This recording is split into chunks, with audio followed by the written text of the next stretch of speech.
জগন্নাথ ধামে এসে আমরা উঠেছি এয়ারবিএনবি থেকে বুক করা কৃষ্ণা সি সাইটে, যার সামনে এতটাই চওড়া রাস্তা আর ওপাশে অগাধ সমুদ্র। এখন আমাদের গন্তব্য সোজা পুরীর মন্দির, উদ্দেশ্য জগন্নাথ দর্শন। কিন্তু টোটো বা গাড়ি নয়, তন্ময় বলল আজকে আমরা বাসে করে যাব।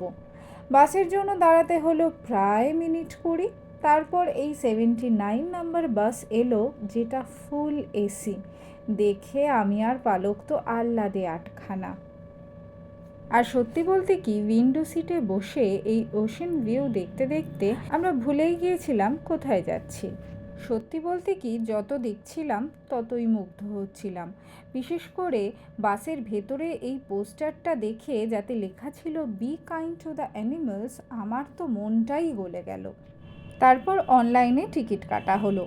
3 জনের ভাড়া মাত্র 45 টাকা, তার ওপর আবার 6 টাকা কনসেশন পাওয়া গেল, তাই মোট ভাড়া দাঁড়ালো 39 টাকা। ভাবা যায়? মনের অবস্থা এমন যে পশ্চিমবঙ্গ ছেড়ে সরাসরি উড়িষ্যার বাসিন্দা হব কিনা সেই ভাবনা চিন্তাই চলছে। ড্রাইভার দাদাকে আগে থেকেই বলা ছিল, তিনি একদম পুরীর মন্দিরের সামনে আমাদের নামিয়ে দিলেন। কে তো ফুল এসি, তার উপরে ভিড়ভাট্টা নেই, উইন্ডো সিটে ওশেনিক ভিউ, তার ওপর আবার 3 জনের ভাড়া মিলিয়ে হলো 39 টাকা। ভাবা যায়?